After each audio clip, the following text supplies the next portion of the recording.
मंत्री अमित शाह के घर हुई अहम बैठक में महायुति के तीनों नेता देवेंद्र फडणवीस, एकनाथ शिंदे और अजीत पवार हुए शामिल।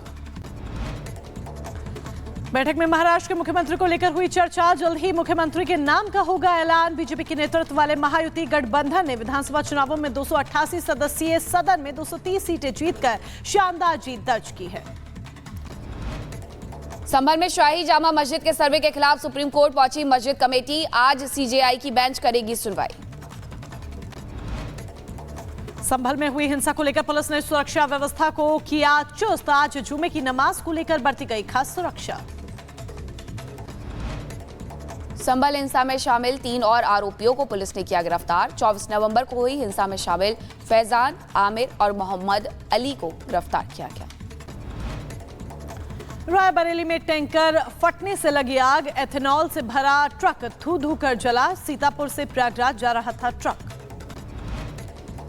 रायबरेली में तेज रफ्तार स्कॉर्पियो कार ने 2 गाड़ियों को मारी टक्कर। हादसे में 4 लोग गंभीर रूप से घायल हुए। हरियाणा के रेवाड़ी में रोडवेज बस और ट्रक की टक्कर। हादसे में 12 लोग जख्मी हो गए। मुजफ्फरनगर में फैक्ट्री में आग लगने से हड़कंप मच गया। टायर्स और स्क्रैप और बॉयलर में लगी आग। फायर ब्रिगेड की टीम ने आग पर काबू पाया। गाजियाबाद में 3 साल के बच्चे को टेम्पो ने कुचला। हादसे का सीसीटीवी सामने आया। महुआ में डग्गामार वाहनों पर कार्रवाई की मांग। कार्रवाई के लिए सहायक संभागीय परिवहन अधिकारी को लिखा गया पत्र। मुख्य सचिव ने किया रायबरेली का दौरा। बीजेपी विधायक अदिति सिंह और डीएम हर्षिता माथुर ने किया स्वागत। बरेली में रिकी सिंह इंटर कॉलेज की छात्राओं ने ज्यादा फीस लेने का किया विरोध। डीएम से छात्राओं ने की शिकायत। हरियाणा के रेवाड़ी में 4 थाना प्रभारी किए गए निलंबित। एसपी के निर्देश पर बड़ी कार्रवाई को दिया गया अंजाम।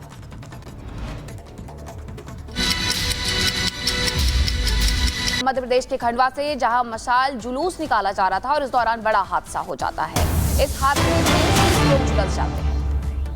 तो मध्य प्रदेश के खंडवा से बड़ी खबर आपको बता रहे, जहां पर मशाल जुलूस श्रद्धांजलि कार्यक्रम के दौरान निकाला जा रहा था, लेकिन जैसे ही कार्यक्रम ये आगे बढ़ता है, जुलूस आगे बढ़ता है, शुरुआत में सब कुछ ठीक होता है, लेकिन अचानक से बड़ा हादसा हो जाता है। मशाल से ही आग लग जाती है। देखिए कितनी भीषण ये आग लगी है। अफरा तफरी का माहौल यहाँ पर उत्पन्न हो जाता है, पैदा हो जाता है। देखिए जैसे ही आग लगती है उसके बाद भीड़ कैसे तितर बितर होना शुरू हो जाती है, अफरा तफरी देखी जाती है। मध्य प्रदेश के खंडवा से हादसा सामने आया, जहां पर श्रद्धांजलि कार्यक्रम के दौरान ये दिल दहला देने वाली तस्वीर आपके सामने। ये तस्वीरें भी आपको दिखा रहे हैं कि आखिरकार हुआ क्या था। श्रद्धांजलि कार्यक्रम था, समापन कार्यक्रम था। इस दौरान मशाल जुलूस निकाला जाता है। मशाल जुलूस में आग भड़क जाती है। उसके आसपास जो भी लोग मौजूद थे उसमें झुलस जाते हैं। संख्या 30 बताई जा रही है। जैसे आग भड़कती है वहां आसपास मौजूद लोग तितर बितर हो जाते हैं। हालांकि इसकी चपेट में, आग की चपेट में 30 लोग आए हैं, घायल बताए जा रहे हैं, जिनका इलाज जारी है। लेकिन ये तस्वीरें बेहद ही भयावह है कि आखिरकार किस तरीके से ये जो मशाल जुलूस निकाला जा रहा था उस दौरान ये आग कैसे भड़की। क्या वहाँ पर पहले से कोई फ्यूल की ऐसी बोतल मौजूद थी जिसकी वजह से ये आग भड़की है, या मशाल की वजह से? क्योंकि आप आग लगते हुए, विस्फोट होते हुए देख सकते हैं और इसकी वजह से 30 लोग झुलस गए हैं। श्रद्धांजलि समापन कार्यक्रम के दौरान ये बड़ा हादसा हुआ है और मध्य प्रदेश के खंडवा में ये बड़ा हादसा हुआ है, जहां पर मशाल जुलूस निकाला जा रहा था, लेकिन तभी आग भड़क जाती है और इस कार्यक्रम में जो लोग गए हुए थे उनमें से 30 लोग बताए जा रहे हैं कि इसकी चपेट में आ गए हैं और अब उनका इलाज करवाया जा रहा है। देखिए जो तस्वीरें सामने आ रही हैं, उन तस्वीरों के जरिए आप देख सकते हैं कि सब कुछ नॉर्मल होता है, उसके बाद अचानक से एकदम से आग लगती है और आग इतनी तेजी के साथ फैलती है कि आसपास, क्योंकि श्रद्धांजलि कार्यक्रम था, जुलूस था, एक के पीछे एक लोग चल रहे थे, अचानक से आग फैलती है और लोगों को अपनी चपेट में ले लेती है।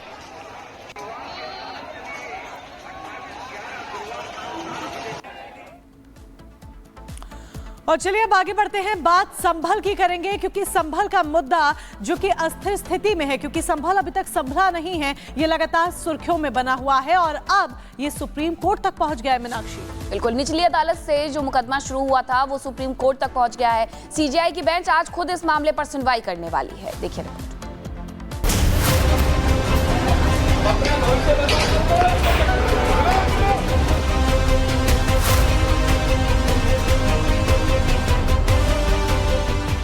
संभल में सर्वे, फिर हिंसा की साजिश, फिर तनाव, पत्थरबाजी, आगजनी।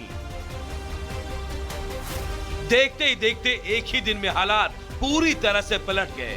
जहां कुछ दिन पहले तक बात सिर्फ सर्वे पर रुकी हुई थी, वो धीरे धीरे बढ़ते बढ़ते हिंसा तक पहुंच गई और अब बात देश की सबसे बड़ी अदालत में आ गई है। संभल में शाही जामा मस्जिद की कमेटी सर्वे के खिलाफ सुप्रीम कोर्ट पहुंच गई है। आज सीजीआई की बेंच इस पर सुनवाई करेगी। निचली अदालत के सर्वे के आदेश को चुनौती दी गई है। मांग की गई है कि निचली अदालत के फैसले पर तुरंत रोक लगाई जाए। मुस्लिम पक्ष ने सीजीआई संजीव खन्ना से जल्द सुनवाई की मांग की है। सुप्रीम कोर्ट में कहा गया है कि असाधारण मामला है, इसीलिए अदालत असाधारण कदम उठाए। उधर शुक्रवार का दिन देखते हुए संभल में सुरक्षा कड़ी कर दी गई।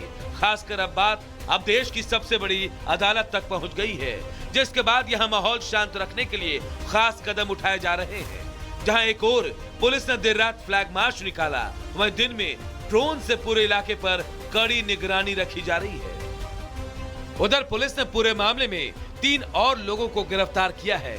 इनके पास से पुलिस ने हथियार भी बरामद किए हैं। जुमे की नमाज को देखते हुए एडमिनिस्ट्रेशन हाई अलर्ट पर है। एसपी, डीएम खुद पूरे इलाके में फ्लैग मार्च कर रहे हैं, तो वहीं शाही जामा मस्जिद के आसपास सीसीटीवी कैमरों को भी इंस्टॉल किया जा रहा है। रात की तस्वीरें मैं आपको दिखा दूं कि एसपी और डीएम खुद फ्लैग मार्च इस पूरे इलाके में कर रहे हैं कि जिन जिन इलाकों में हिंसा हुई थी उन सभी इलाकों में एक तरीके से फुट मार्च यहाँ पर किया जा रहा है, फ्लैग मार्च यहाँ पर किया जा रहा है। एसपी, डीएम खुद यहाँ पर मौके पर मौजूद है और तस्वीरें लगातार आप देखेंगे कि जुमे की नमाज और सर्वे रिपोर्ट जो कि चंदौली कोर्ट में पेश होनी है, उसको देखते हुए एडमिनिस्ट्रेशन अलर्ट मोड पर है। उधर संभल की जामा मस्जिद के सर्वे के बाद हुई हिंसा, गोलीबारी और पथराव के दौरान मारे गए 4 लोगों के परिवारों ने एफआईआर दर्ज कराई है। मृतकों के परिजनों ने अज्ञात के खिलाफ एफआईआर दर्ज कराते हुए मांग की है कि उन्हें न्याय दिया जाए। हालांकि पुलिस ने इन आरोपों को खारिज करते हुए कहा कि पहले साक्ष्य दीजिए।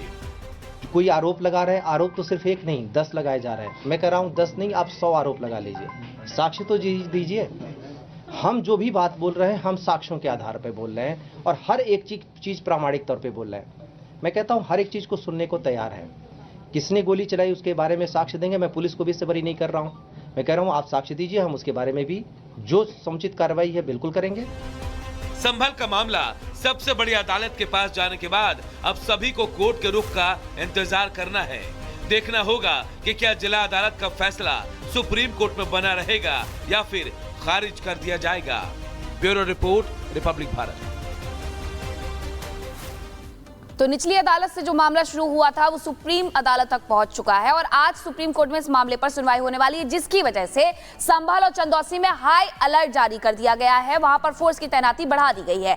15 कंपनी पीएसी की तैनात कर दी गई है और 2 कंपनी आरएएफ की तैनात की गई है। 10 जिलों की पुलिस को वहां पर तैनात किया गया है ताकि आज जो भी फैसला हो माहौल ना बिगड़े। महिला पुलिस की टीमें तैनात की गई है। ड्रोन कैमरे से चप्पे चप्पे पर यहां नजर रखी जा रही है, सीसीटीवी कैमरों से नजर रखी जा रही है और चंदौसी में पहले भी इसी तरीके से फोर्स की तैनाती की गई थी। कई पुलिसकर्मी रिकॉर्डिंग करेंगे। संभल में धारा 163 लागू कर दी गई है। जो धारा 144 होती थी अब वो धारा बीएनएस की 163 हो गई है। 4 से ज्यादा लोगों के इकट्ठा होने पर इस धारा के तहत अब रोक लगा दी गई है। संभल में इंटरनेट सेवा अभी बहाल नहीं होने वाली है। आज वैसे भी जुम्मे की नमाज है। जामा मस्जिद के बाहर नमाज नहीं होगी। वहां से अनाउंसमेंट की गई थी कि घर में ही आज नमाज पढ़ें। केवल मस्जिद परिसर में ही नमाज नहीं पढ़ेंगे आज और मस्जिद के सभी दरवाजों पर मेटल डिटेक्टर लगाए जाएंगे कि दंगा निरोधी दस्ते की टीम मस्जिद और कोर्ट में तैनात इस दौरान रहने वाली है। घरों की छतों पर भी पुलिसकर्मियों की तैनाती होगी क्योंकि पिछले बार जो तस्वीरें आई थी घरों की छतों से भी पत्थर चलाए जा रहे थे। 50 से ज्यादा असामाजिक तत्व हिरासत में लिए गए और अगर हिंसा की बात करें तो उसमें भी 31 लोगों की अभी तक गिरफ्तारी हो चुकी है। तो अब आज कोर्ट क्या कुछ फैसला सुनाएगा उस पर भी नजर रहेगी, लेकिन इस सब के बावजूद आज वहां पर हिंसा ना हो इसके लिए विशेष ध्यान रखते हुए पुलिस की तैनाती को बढ़ा दिया गया है।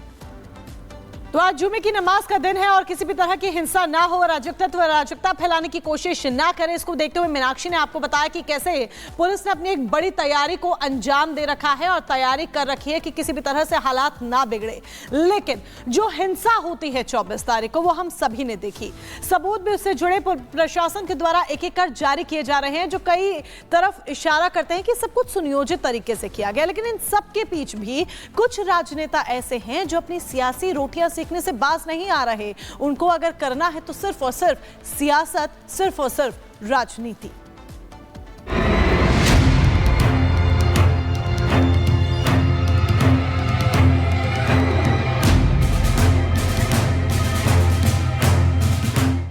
संभल में हुई हिंसा की लड़ाई एक और देश की सबसे बड़ी अदालत तक पहुंच गई है, तो दूसरी ओर इस सियासी बिसात पर खूब खेला भी हो रहा है। राजनीतिक गलियारों में इस घटना को लेकर एक दूसरे पर खूब हमले हो रहे हैं। खासकर योगी सरकार के विरोधियों के तेवर हाई हो गए हैं।